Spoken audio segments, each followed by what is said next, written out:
Oh. Yeah.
Kece wali kece sadat setan wali kobra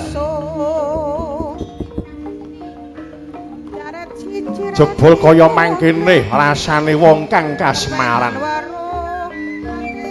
jebul kaya mangkene rasane wong kang edan kepayang jebul kaya mangkene rasane wong lanang kardeng kunjana papa gandrung kapirangu marang sawijining wanita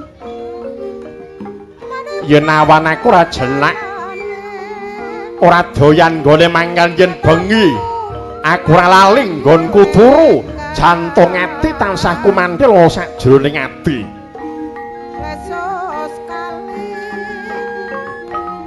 oh Sembadra nadyan ing negara Guwa Barong kenakeh wanita kang sulistya warna parandene ora ana kang bisa nyundul kasulistyaning warna putring Banon Cinawi atmajaning Sang Prabu Basudewa kengaran Wara Sembadra marma kang saka iku kendhih kumrungsu enggal kesuk panadaling kalbu durung lega rasaning penggalihku klamunta Sang Prabu Jata Gimbal aku durung kelakon mondhong nyemot wanita kang minangka dadi tumtuming jejantung pemani ing kalbu mula kang saka kowe para prajurit ayo padha kumpul ana papan kene panjenenganing Sunar Saking Kidrang teges iki pracara pasundan rampak joget kulu-kulu iki monitor tambahi meneh iki abot suarane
Ayo toko apa dene kowe mbilung.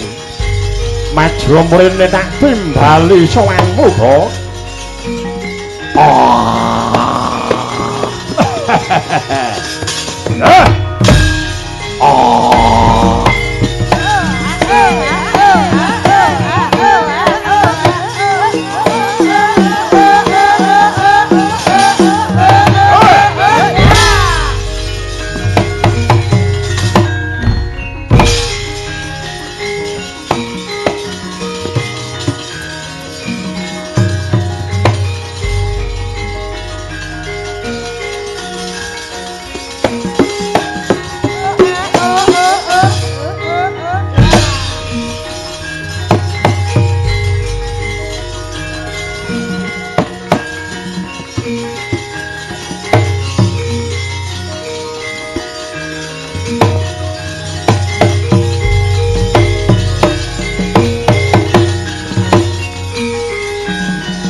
Grobol kang tumingal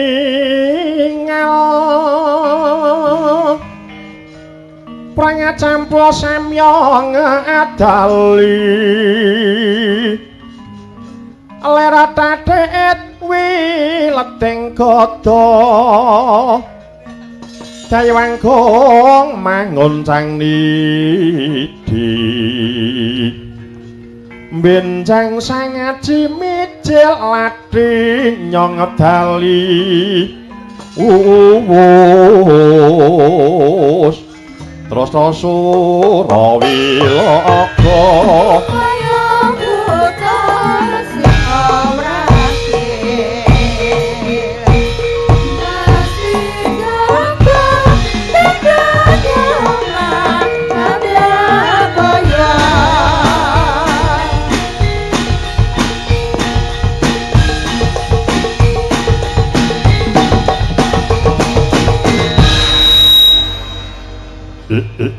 ladalah kece wali kece sedat setan wali kobra ora to mengko taga apa dene kowe mbilung aja kaget rasane ngatimu nadyan iku ora dina kang piniji tegese iku ora dina pasewakan adoh ndak awit crak sangsaya ndak raketake tak timbali sowanmu supaya marak ana ngarsaning ingsun kok. Nggih sinuwun. Ora dikagiat guraga paraos sing maneh kula dene wenter paduka ingkang sinuwun. Nimbali sowanira ing abdi kekalih. Kula pun togok miwah adhi kula pun bilung niki. Saderengipun nyadong dawuh kang sarta kula nyadong dukan keparang kaya ngabdi kula ngaturaken sembah sungkem pangabekti tandha pengaji-aji kunjuk wonten ngarsa paduka ingkang sinuwun Narendra ing negari Guwa Barong sinuwun Prabu Jata Gimbal sinuwun.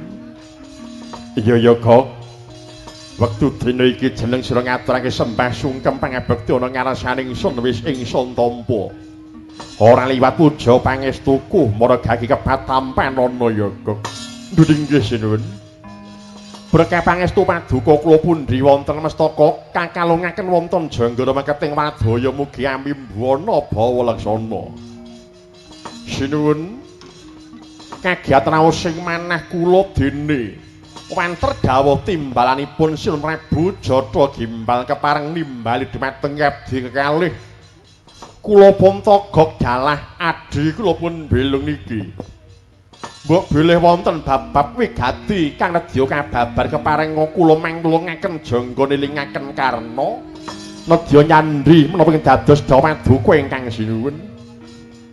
Apa ta maramane wektu dina samengko siramu tak timbali sowan ana ngarsaning ingsun kene kok.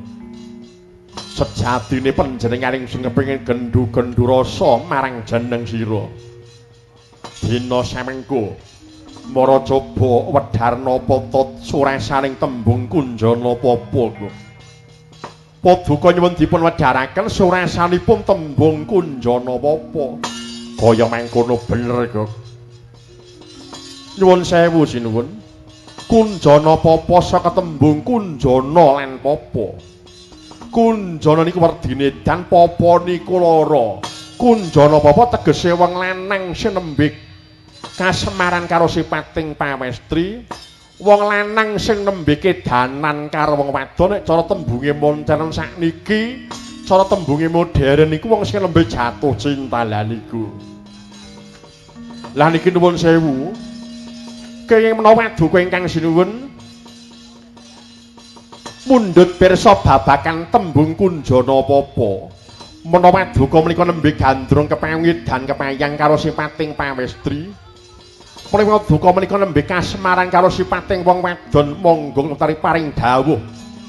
Kira-kira wadon ngendi kang minangka dadi memani ing ati, wong wadon ngendi kang minangka dadi tumtuming jejantung sinuwun. Upama anak ratu saka negara ngendi, upama anak pendhita saka pertapan ngendi, upama dewa ing ngendi karang kang widodarenipun. Sinejer kula menika dadi wong tuwa. Kula mongko dianggep dadi wong tuwa dasare kula panca kaki wonten negaring. Guwa bareng mriku raketang kula ya kepengin melu ndodhok korine nginang jambe suruwe sinuwun. Bogok nun bares kures blagotang terus terang. Wektu dina samengko wong wadon kang minangka dadi tuntuming jejantung. Wong wadon kang minangka dadi memani ing kalbu ora ana liya kejaba mung raja putri saka negara Mandura Atmat jaring Sang Prabu Basudewa kengaran Wara Sembadra. Mula kang saka iku ndak lali-lali ora bisa lali ndak lali pur malah sansaya kuwurga. Kendhih kumrusu enggal kesok panata ing ati. Durung lega rasane atiku yen to panjenengan ingsun durung kelakon mondhong nyimot. Wanita kang minangka dadi tumtuming jejantungku kok. Mula kang saka iku kok upama wektu dina samengko panjenengan ingsun aku gandrung kepaung edan kepayang gedhene mundhut garwa kelawan Wara Sembadra saka panemu kepiye kok. Lah niki permasalahane teng mriki. Menawa duka ingkang sinuwun menika mboten kula pamarta adol pangrungu. Awit ingkang nami Wara Sembadra iku sampun mboten legan malih. Wara Sembadra iku sampun winengka dening priya. Ora ana liya kejaba Masatra panengah pendha kang Raden Janaka. Mila dinten samangke mlebu kandhar dhumateng ngatur kula kados mangwurungake kemawon awit yen sampeyan rak pacak rajang perbatang tak ibaratake kaya dene gajah ngidak rapah palang mangan tandur ngrusak pagerah hayum bubrahe terus ijo.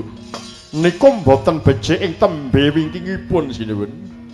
Mila dinten samangke mbok bila paduka ingkang sinuwun menika ndhar dhumateng ngatur kula kados langkung prayogi mangwurungake sedya panjenengan kemawon nggone sampeyan edan kepayang kasemaran kalian sekaring kedaton negari Mandura Sang Brataja inggih lara ireng.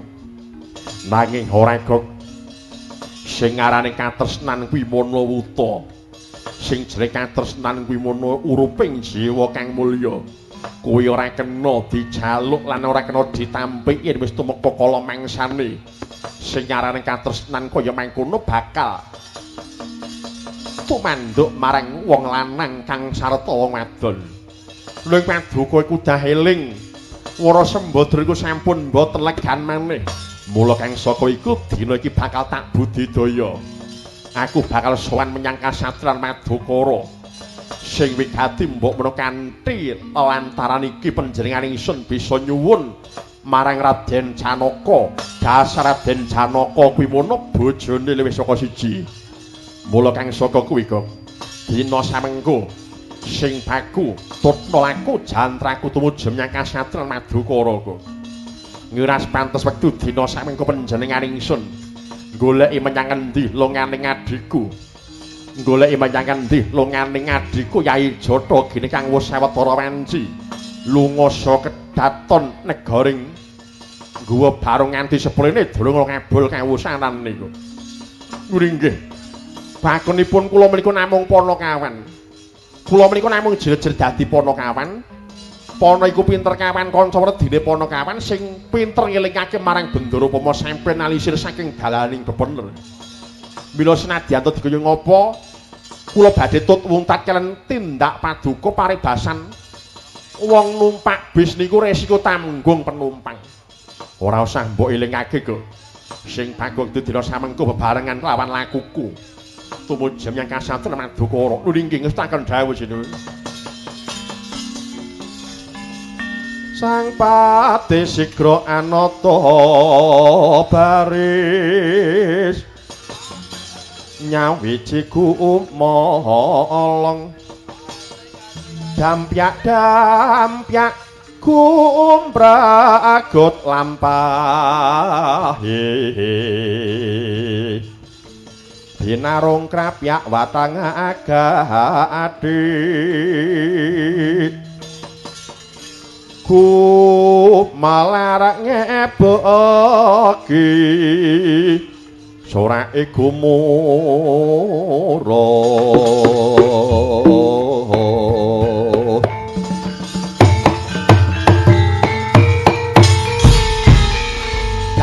dampyak budaling pramedya bala saken garing duwa barong yen to Cinandra panyakaduan netrake marang majemukan.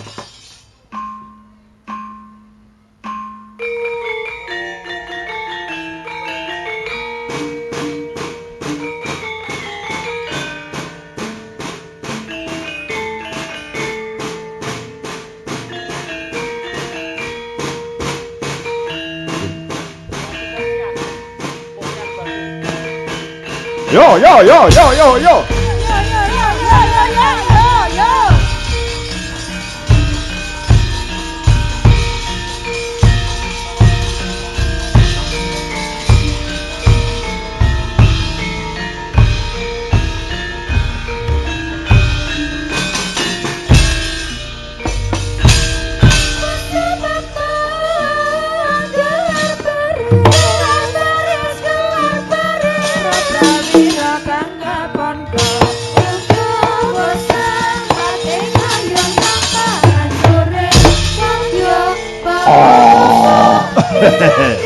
Yeah.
batal. Ah.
Ayo para Wadyabala Jim setan priprayangan paya dena wayo padha budal menyang kasatren Madukaraja. Oh. Oh, ah, hey. Hey. Hey. Oh.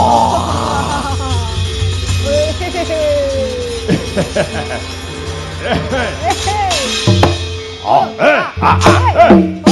Hey.